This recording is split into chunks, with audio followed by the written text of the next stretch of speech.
बसरे का गवर्नर हज्जाज बिन यूसुफ बड़ा जालिम आदमी था। तो हजरत सईद बिन जुबैर रदी अल्लाह ताला अन्हु एक ताबी बुजुर्ग थे, तो आप ना उसके गलत कामों पे उसे टोका करते थे। हमारा ये मसला होता है कि जब हमें कुछ टोकता है तो हमें जिद चढ़ती है, ये नहीं देखते कि मैं पहले देख लो मेरी कहीं कुताई पे तो नहीं टोक रहा। वो जालिम था, आप उसे टोकते थे। तो जब रोक टोक होने लगी तो ये जो बादशाह किस्म के लोग होते हैं, इनकी ख्वाहिश होती है कि हमें पूछने वाला कोई ना हो। रोक टोक बड़ी तो उसने बुला लिया हजरत सईद बिन जुबैर रदी अल्लाह ताला अन्हु को, बुला के कहने लगा मैं आपको कत्ल करूंगा।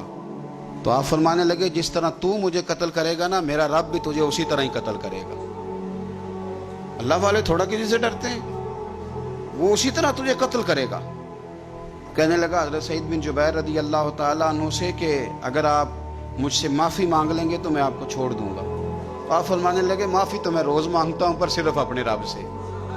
तुझसे काहे की माफ़ी मांगू, किस बात की तुझसे माफ़ी मांगू। कहने लगा फिर आप बाज जल्लाद से कहने लगा इसे कत्ल करो। आपने हंसना शुरू कर दिया। तो वो कहने लगा हंसते क्यों हो। फरमाने लगे तेरी जुर्रत पे हंस रहा हूँ कि खुदा का कमज़ोर बंदा हो के तू किस तरह की जुर्रत के साथ बातें कर रहा है कि मैं तुझे कत्ल करा दूंगा। उसने कहा पकड़ो, और गुस्से में आ गया, पकड़ो और इन्हें कत्ल करो। जब कत्ल करने लगे तो आपने मुंह काबे की तरफ कर लिया और पढ़ा इन्नी वज्जहतु वजही लिल्लज़ी फतरस समावाति वल अर्द हनीफम वमा अना मिनल मुशरिकीन। काबे की तरफ मुंह करके ये दुआ पढ़ी तो कहने लगा अच्छा इसका रुख फेर दो काबे से। तो आपका जब रुख फेरा तो आप फरमाने लगे तो बड़ा ही बेवकूफ है, फइन्नमा तुवल्लू फसम्मा वजहुल्लाह। तुम्हें पता नहीं मुंह जिधर भी करे अल्लाह उधर ही होता है। तू बड़ा बेवकूफ है, तू काबे से रोक फेर के समझता है कि अल्लाह कोई माज़अल्लाह मुक़य्यद है। इधर रब तो हर तरफ है, जलवा तेरी जात का कू बकू है। मैं जिधर देखता हूँ उधर तू ही तू है, जिधर देखता हूँ उधर। जे मैं तेनू अंदर जाना तो फिर मुक़य्यद जाना, तो जे मैं तेनू बाहर जाना ते अंदर कौन समाना। अंदर भी तू है ते बाहर भी तू है ते बुल्ला कौन नुमाना। फरमाया कि भाई हर तरफ ही अल्लाह है। अब उसने पता क्या किया, आपको जब कत्ल करवा रहा था ना तो हज़रत सईद बिन जुबैर ने हाथ उठाया कि अल्लाह मेरे बाद इसे किसी और को कत्ल करने का मौका ना देना। मैं इतनी बात किसी और पर इसे मुसल्लत ना करना।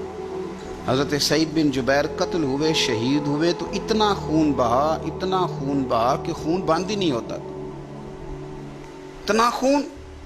वो कहने लगा वजीरों से, मुशीरों से, तबीबों से कि इतना खून। तो वो कहने लगे बादशाह ये खून बताता है कि ये बंदा तुझसे डर के नहीं मरा, वरना तो तलवार बंदे के करीब आती है तो खून खुश्क होता जाता है, वरना तो हुक्म होता है सजाए मौत का तो लोगों के कपड़े ढीले हो जाते हैं, जिस्म कमजोर हो जाता है। ये बंदा न डर था इसलिए इतना इसका खून निकला है कि इसे कोई डर नहीं था।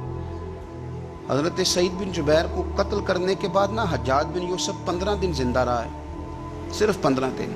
कैंसर हो गया पेट में, इतनी तकलीफ हुई कि जिस बीमारी को आज आप कैंसर कहते हैं कि किसी की समझ में नहीं आता था। तबीब गोश्त की बोटी डालता था धागे के साथ पेट में, तो बाहर आती थी तो वो गल सड़ के बाहर निकलती थी।